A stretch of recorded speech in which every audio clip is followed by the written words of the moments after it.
Olá, sejam muito bem-vindos a mais um Ourinhos Cast, que é o podcast do Poder Legislativo. Eu sou Ariane Salles e hoje nós vamos falar de um assunto muito importante e muito preocupante também, que é o superendividamento. E é claro, para esclarecer tudo, né, sobre o superendividamento, as nossas dúvidas, eu recebo aqui no Ourinhos Cast o doutor Matheus Filgueira, ele que é advogado e coordenador da Comissão de Direitos do Consumidor da OAB de Ourinhos. Seja muito bem-vindo, doutor. Obrigado, Ariane. Obrigado, por toda a equipe, para quem está nos assistindo também. Vamos aí conversar um pouco sobre o superendividamento, uma coisa que está assolando muita gente, né? É uma preocupação de todos, porque mexe com a economia, mexe com o emocional, né? Mexe com todos os setores aí.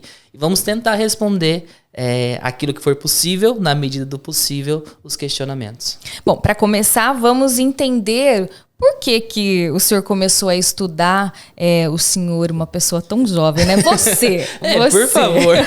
Você começou a estudar o superendividamento. Tem tudo a ver com o direito do consumidor, é claro. Sim, mas quando eu falo, né, hoje, quem vem conversar comigo que me conheceu lá na época da graduação ainda assusta um pouco, porque lá atrás na graduação o meu foco era o direito empresarial. Sempre foi assim o que me chamava muita atenção, o direito empresarial, mais especificamente a respeito de falências e recuperação de empresas. Então, assim, essa era a minha paixão na graduação. Conforme foi passando o tempo, né, terminei minha graduação, enfim, eu comecei a perceber e já fazendo aqui um corte, né? Na época que eu estava escrevendo o meu TCC, meu trabalho de conclusão de curso, eu me deparei com um artigo naquela época que falava sobre o superendividamento. Deixei meio de lado assim, terminei ali a monografia, depois voltei para ler esse artigo e fiquei encantado no sentido de ver o cunho social que tinha a questão do tratamento ao superendividamento, né? Então ali, ainda que seja uma coisa totalmente distinta, mas eu tentei fazer um link com o que eu estava estudando na época, que era a recuperação de empresas, com a recuperação de pessoas físicas aí ligado ao superendividamento. Bom, essa é a parte acadêmica, história acadêmica, assim, se a gente pode chamar. Mas o que me levou a começar a estudar mais a fundo a questão do superendividamento? Eu costumo falar, né, para quem vem buscar respostas ao superendividamento, que a situação de superendividamento é uma fase, é um cenário, né? A pessoa não é superendividada, a pessoa está superendividada. Porque, assim como muitas pessoas que procuram para tirar dúvidas, eu também passei por essa situação. E hoje, quando eu atendo a pessoa, quando eu vou falar sobre essa questão, né, nas aulas, nas palestras, enfim, nas entrevistas, eu sempre falo, o superendividamento, ele mexe com todas as áreas da vida de uma pessoa, desde o emocional, o físico, ele causa um desequilíbrio muito grande social, né?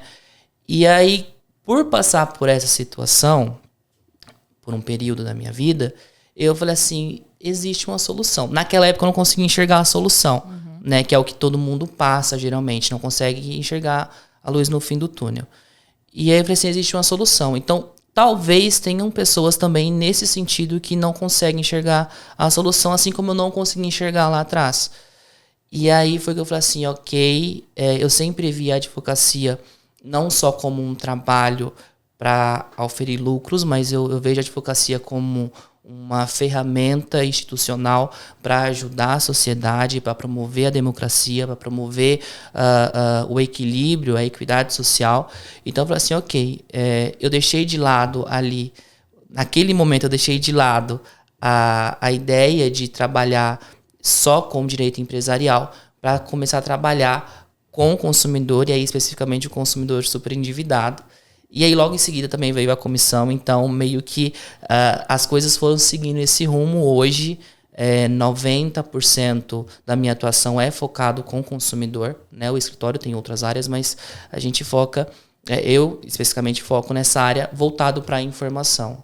Eu falo que, eu não sou advogada, mas eu falo que o direito do consumidor é apaixonante. Isso venho de, né, meu pai, ele foi por muito tempo diretor do Procon aqui de Ourinhos, e a partir daí eu comecei a entender o direito do consumidor e queria sempre estar com ele, porque é o que eu disse, é apaixonante você saber que além de deveres, você tem direitos, né? Exatamente. E a ideia, justamente, é uma coisa que, em uma reunião aí, né, acho que semana passada, mais ou menos, estava com algumas pessoas ali, algumas entidades, e a fala que eu pronunciei foi: a ideia do CDC, a ideia do sistema, né, consumerista, não é causar rivalidade entre consumidor e fornecedor. Pelo contrário, a ideia é trazer um equilíbrio para a relação de consumo. Porque se eu tenho uma relação de consumo, né, satisfatória, equilibrada, bem feita, as duas partes ganham, as duas partes ali têm o aproveitamento.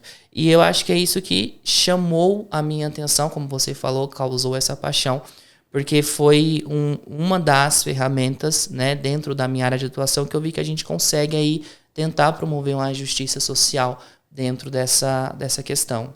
O Dr. Matheus está com um exemplar aqui do Código de Defesa do Consumidor, e eu falo para vocês que esse livro aqui, ó, a gente tem que ter. É o nosso livro de bolso, entanto que todos os estabelecimentos comerciais, eles são obrigados a ter um Código de Defesa do Consumidor no local, não é isso, doutor? Exatamente. Não só no local, mas está à vista para, né, o público, para o consumidor. Então, porque a ideia, um dos direitos básicos está lá entre os incisos do artigo 6º do CDC, é justamente a informação clara, objetiva, verdadeira, né, sem nenhuma mácula, porque o consumidor, eles têm que estar ciente do que ele está consumindo, o que ele está comprando, o que ele está adquirindo. Então, por que ter o código lá está à vista? Porque o consumidor tem que ter livre acesso. Opa, peraí, eu acho que isso aqui não está no padrão correto. Eu vou ali, vou pegar, vou pesquisar, vou ver, né?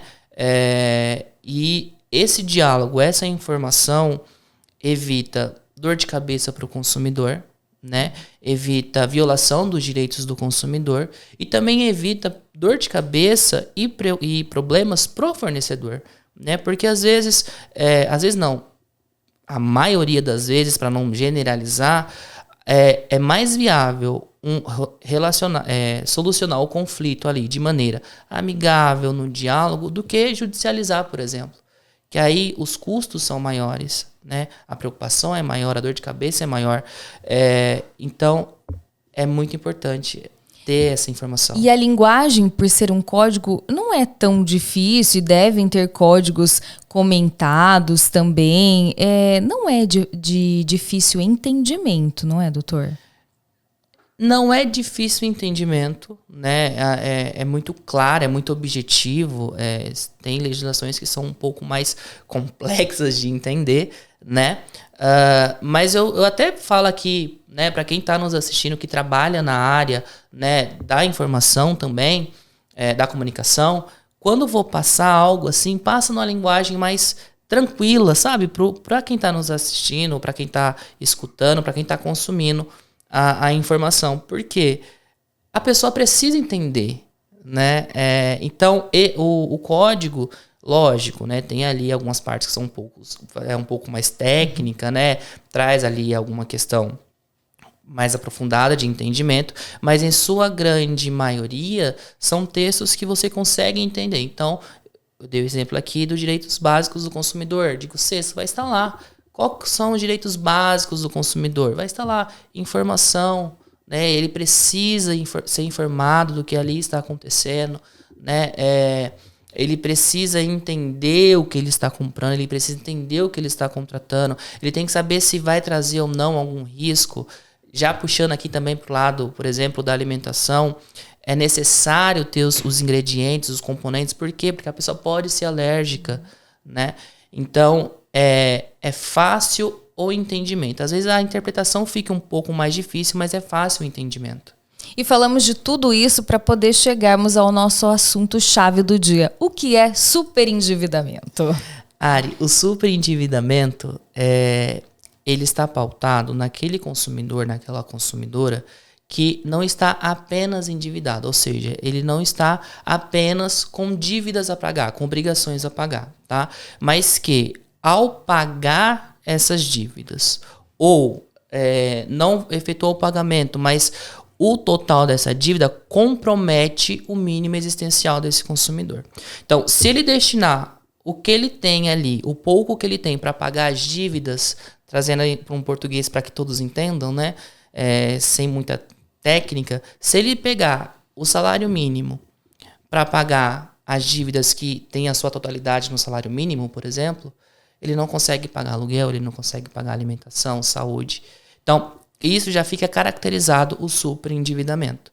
Então, é aquilo que o total das obrigações, o consumidor, isso o conceito, a própria Lei 14.181 que traz, né? O que é o superendividamento? É quando o consumidor ele não consegue pagar as dívidas sem comprometer o seu mínimo existencial.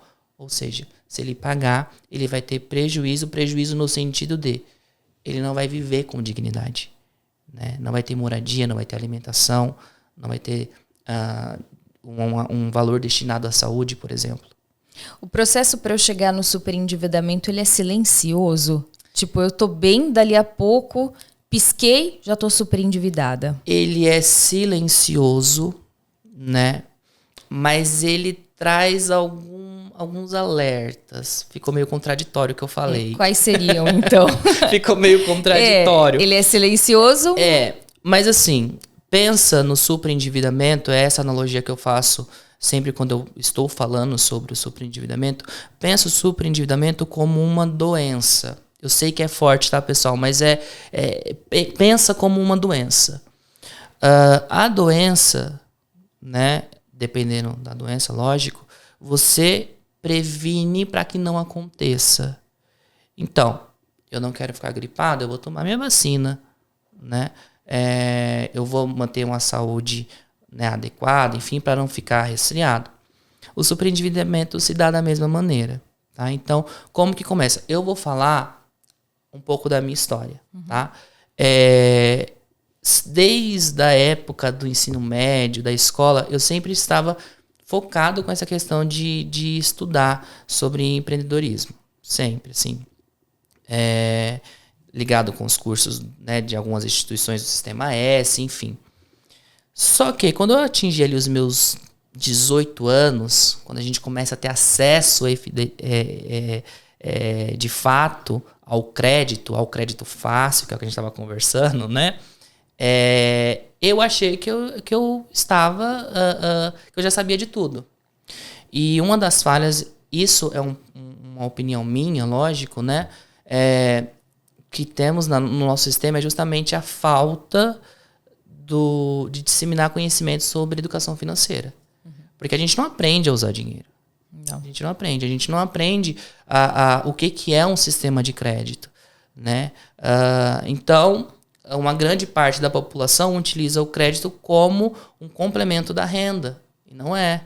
Cheque especial, o limite do cheque especial, ele não é complemento do seu salário. Até porque depois você vai ter que pagar esse complemento. Exatamente. E com juros em cima. Exatamente. Ainda. Então a gente vê muito memes na internet, né? Se eu recebo 2.000 e eu tenho um limite no cartão de 1.000, logo eu tenho 3.000. Não, você não tem 3.000. Você tem 2.000. Você tem 2.000, né? Então, como que tudo aconteceu? Nessa época, né? Eu, por um tempo, levava tudo ali regrado, tudo anotado. Eu sempre tinha um papel e uma caneta anotando tudo que eu recebia, né? Enfim, nessa época eu vendia umas camisetas estampadas, algo nesse sentido.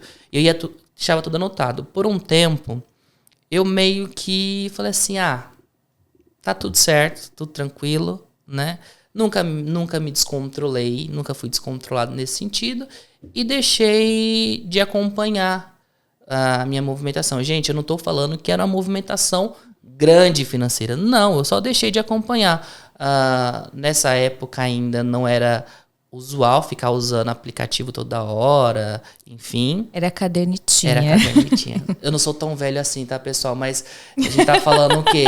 De uns 7, 8 anos atrás, mais ou menos. Então, não tinha esse hábito, porque hoje a gente vai comprar alguma coisa, vai fazer o Pix, então automaticamente já entra na conta e vê ali, se tem alguma movimentação ou outra, chega a notificação, enfim.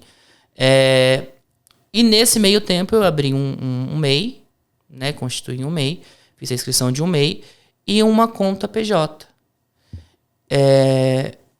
Nesse momento, eu já utilizava de forma errada o crédito fácil. Porque a gente entrava assim, ó, se eu vendi tantas camisetas, eu recebi tanto. Se eu vender tanto, eu vou receber um valor X. Então, eu posso usar o cartão hoje.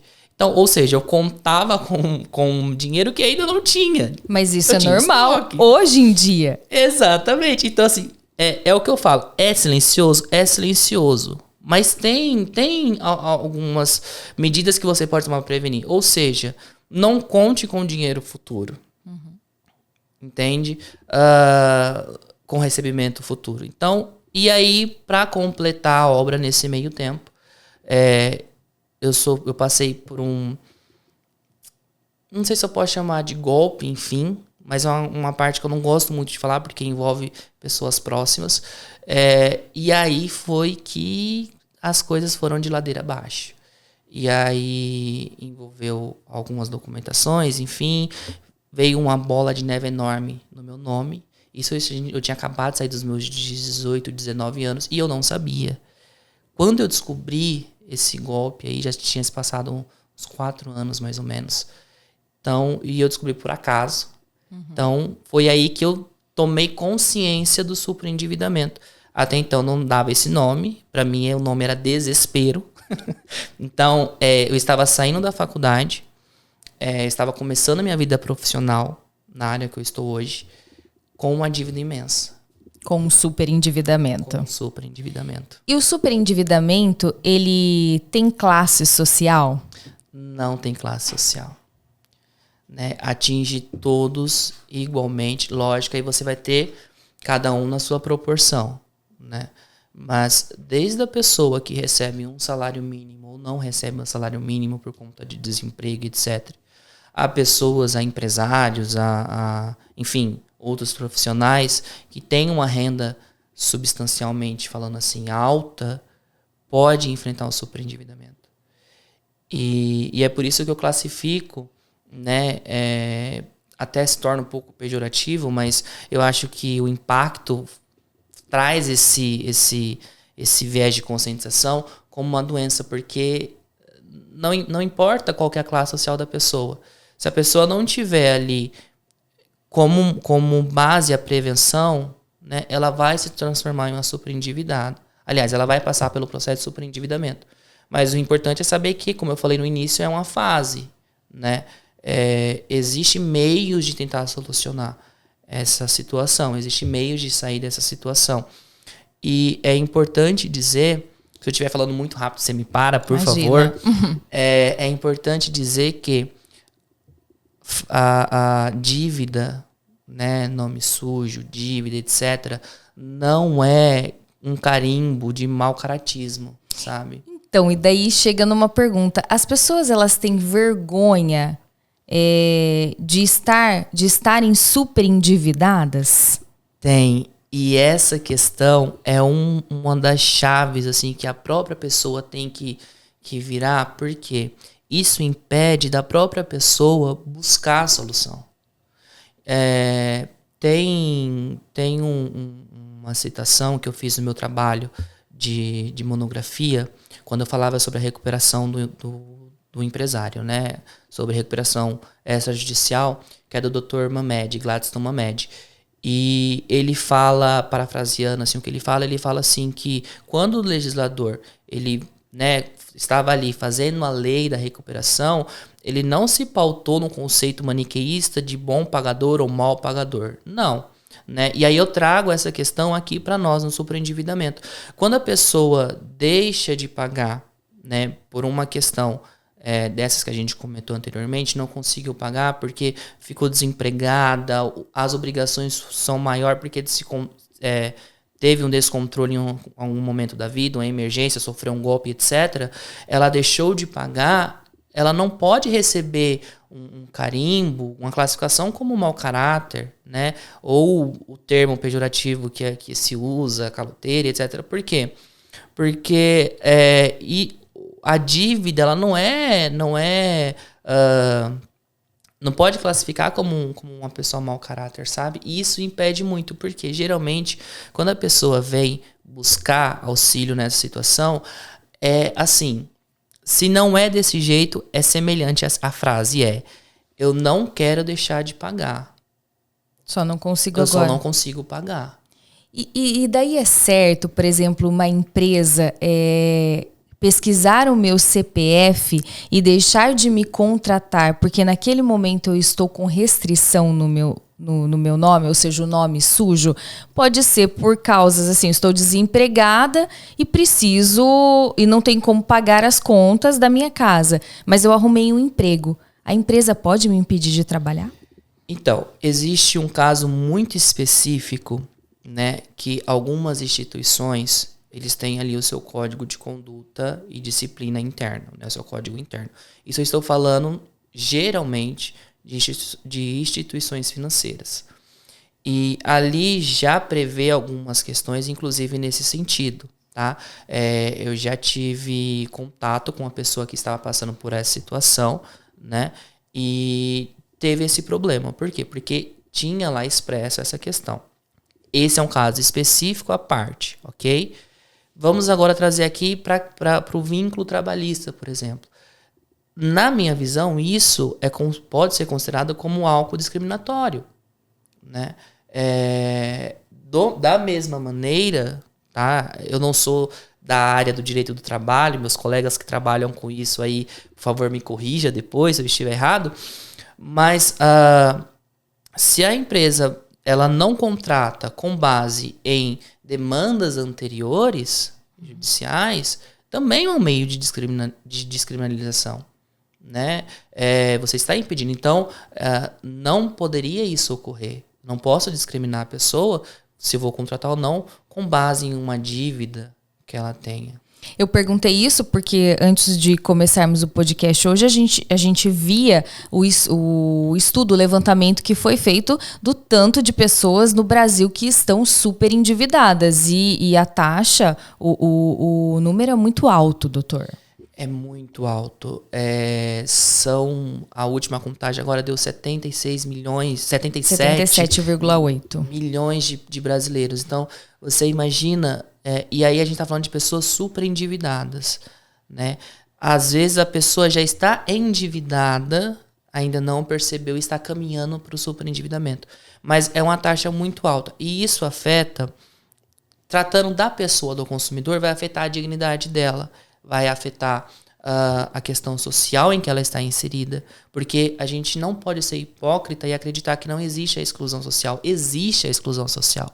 A pessoa deixa de ter acesso a grande parte, né, da sociedade por conta disso. Como estávamos falando, a pessoa tem vergonha de procurar ajuda. Por quê? Porque na cabeça da pessoa, né, procurar ajuda é como se ela estivesse falando assim, não, eu realmente deixei de pagar.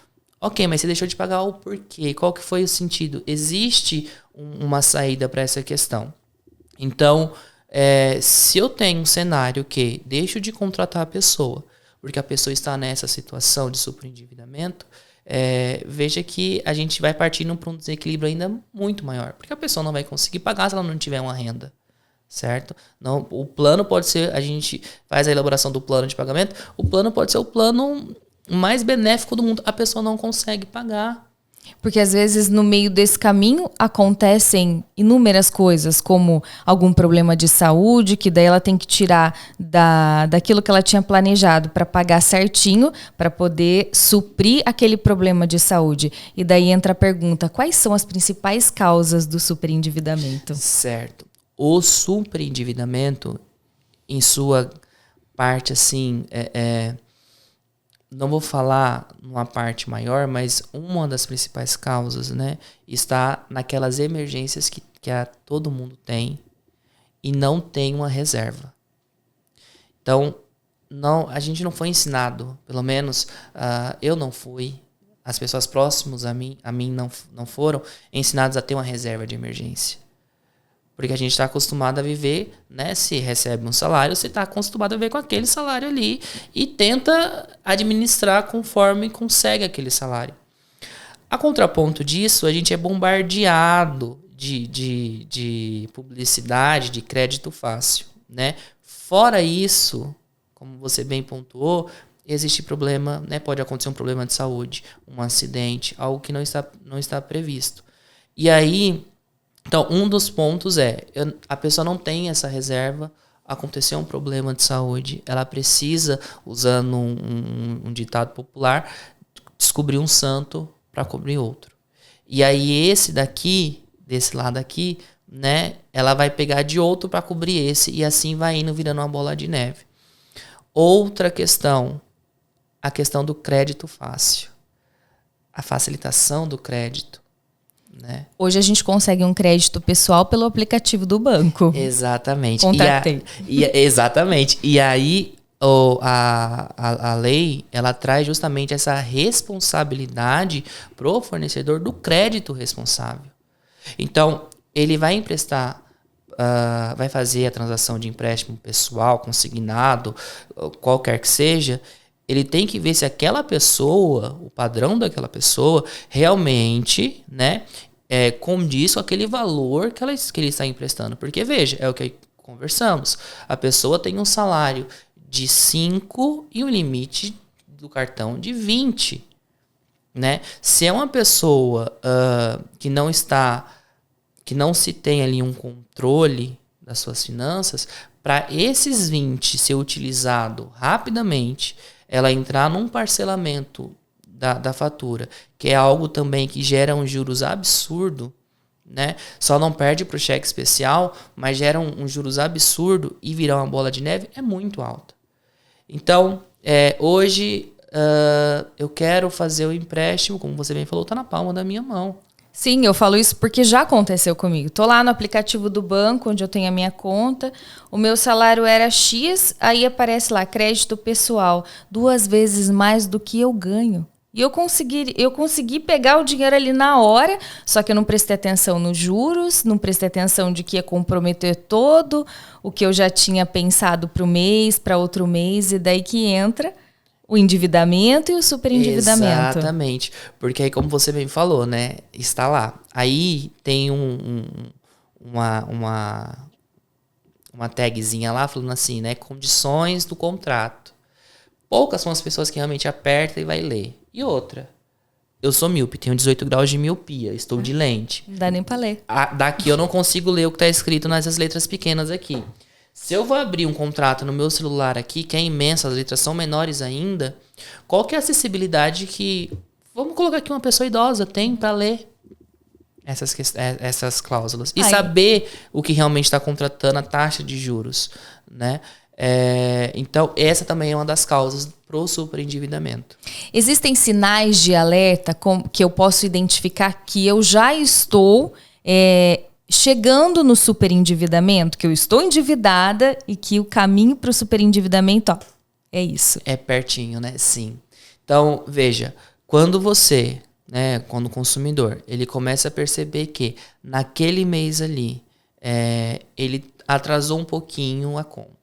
Vence dia 15, eu só vou conseguir pagar dia 30, mas eu sei que eu vou conseguir pagar porque vai entrar alguma coisa. Começa a perceber que o que ele está recebendo ali, proventos mensais, né, já não está mais suprindo o básico. Eu acho que essa é o primeiro alerta. O que eu estou recebendo está sendo destinado majoritariamente para dívidas, eu não estou conseguindo suprir o básico. Acende a luzinha do alerta, porque aí você precisa voltar para as suas finanças, né? Isso não é algo restrito para a empresa, isso não é algo restrito para pessoas que mexem com o sistema financeiro, né? Não. Isso tem que ser hábito nosso do dia a dia. Quanto que eu gastei hoje? Quantas vezes eu passei o meu cartão hoje? O que eu utilizei hoje? São pequenos detalhes que no nosso dia a dia a gente não pratica. isso, né? Exatamente. Me veio à mente, quando eu trabalhava numa outra empresa, ó, há muito tempo já, eu tinha uma companheira de trabalho, que é o que eu disse, ela tinha um caderninho.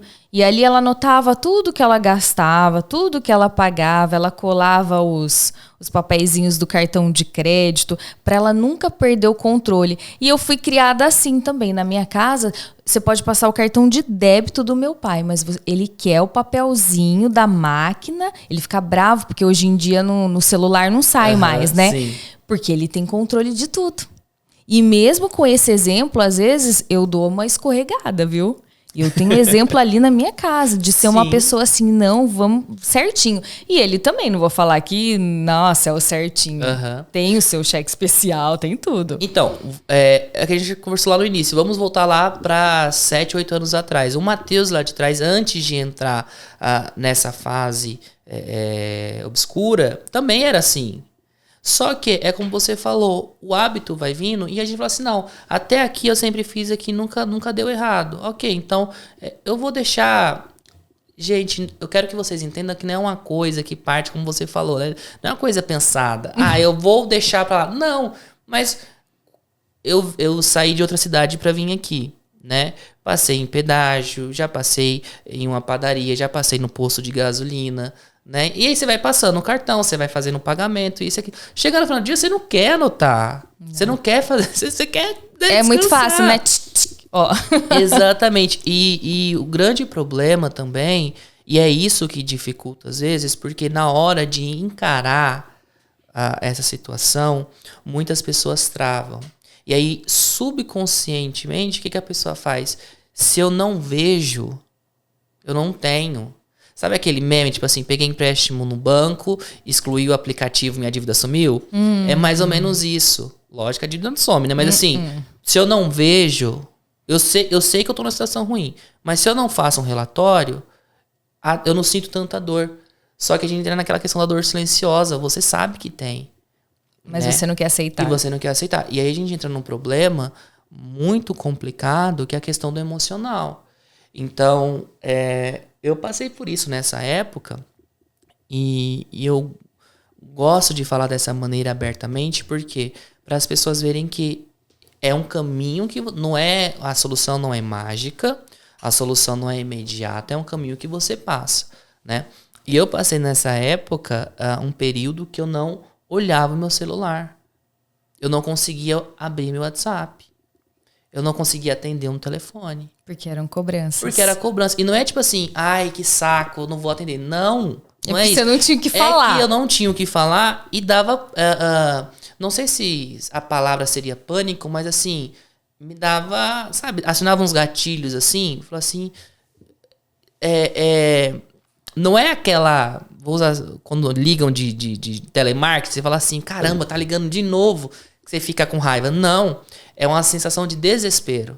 De vergonha? De vergonha. Desespero, vergonha, né? E isso vai impedindo a pessoa, vai colocando a pessoa nessa exclusão que a gente falou e impedindo que ela realmente enfrente, de fato, a situação. Então, começou a perceber que tá indo para essa perspectiva, para esse cenário, senta. Mas, Matheus, eu nunca fiz um relatório básico, papel e caneta na mão.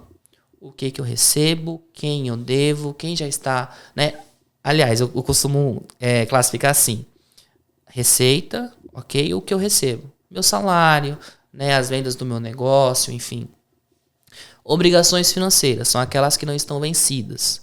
Então, as que não estão vencidas, a obrigação do mês. Aluguel, se tiver, água, luz, internet, etc. Ok. Agora eu vou para as dívidas, porque dívida é aquilo que já está vencido. Né? Se não venceu, é uma obrigação. Se já venceu, se torna uma dívida, né? Coloca lá. Colocou, fez tudo, ok. Agora eu vou entender como que funciona, ver qual que é a dívida e é estratégia, sabe? Qual que é que tem um juros maior? Né? O que eu consigo aqui negociar ou não? E começar a fazer essa separação, entender, mas primeiro a pessoa tem que aceitar. né? E eu passei por esse processo, é um processo muito doloroso. E daí conversando, né, sobre todo esse assunto, vendo que você trouxe pra gente de dicas de como você entender se está super endividado, entra a lei do superendividamento. Ela veio para poder proteger o consumidor? Certo. A lei do superendividamento, ela vem para resguardar o mínimo existencial daquele consumidor superendividado, tá? Então, entra naquela conversa lá atrás. Eu preciso proteger a dignidade dessa pessoa, né, desse consumidor. Eu preciso garantir que as dívidas não atrapalhem, não violem o direito dele de moradia, de alimentação, de saúde, de lazer, né, tudo que está resguardado para nós na Constituição. Então, o foco é esse, garantir o mínimo existencial do consumidor superendividado.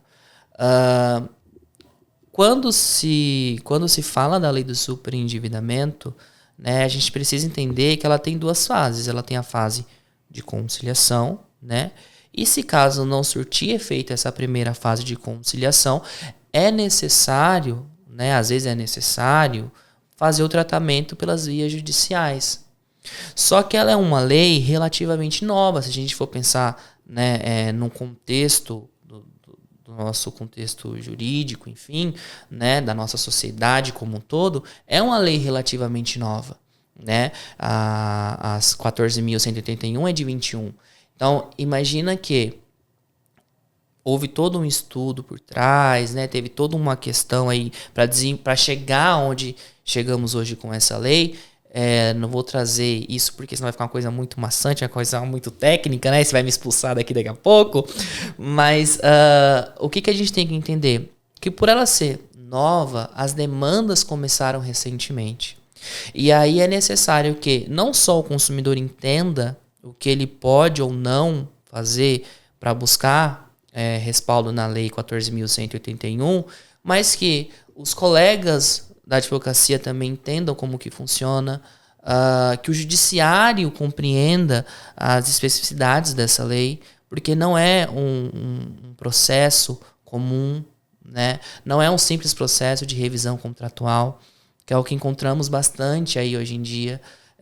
Não é um processo de revisão contratual. Eu não estou ali simplesmente, que é o que a gente está conversando sobre o empréstimo consignado no início, na nossa conversa nos bastidores. Eu não estou ali discutindo se é possível ou não descontar só 30% ou 35%, porque a lei específica do empréstimo consignado traz isso. Eu estou discutindo a dignidade da pessoa humana. Eu estou falando assim, olha, a pessoa ela quer pagar, só que o sistema colocou ela em uma situação que se ela pagar, ela não tem onde morar. Ela não consegue pagar o aluguel. Se ela pagar, ela não consegue comprar comida para a família dela. Então a gente precisa ter um equilíbrio aqui. Então, essa é a função. E aí tem, lógico, os direitos e os deveres, tem os requisitos para a aplicação da lei. A gente nunca pode esquecer que a partir do momento que nós temos direitos, nós também temos deveres. Então, não adianta eu querer brigar pelos meus direitos se eu não estou cumprindo e nem querendo cumprir com os meus deveres. Exatamente. Então, quando o consumidor ele vai buscar respaldo na lei do superendividamento, existem dívidas que entram na repactuação e existem dívidas que não entram na repactuação, né? Quando é feita a análise dos critérios e dos requisitos, tanto na sua fase de conciliação quanto na sua fase judicial, tem procedimentos que tem que ser observado pelo judiciário, tem procedimentos que tem que ser observado pelos procuradores ou por quem vai fazer a mediação e a conciliação ali na audiência específica de conciliação e mediação. Então, ela traz todo um regramento, né? É óbvio que nada é perfeito. Existem aí algumas omissões, né? Mas como um todo, ela traz respaldo para que o consumidor consiga sair dessa situação. E o importante, que é o que já falamos também, a ideia não é trazer um conflito entre consumidor e fornecedor de serviço no sentido de a pessoa está devendo e não quer pagar, ou isso privilegiou o consumidor que não vai pagar. Não é essa a questão. E não é esse o intuito da lei também, né? A lei não vem com o intuito de falar para o consumidor não pagar ou livrar ele de uma dívida. Não é essa a questão.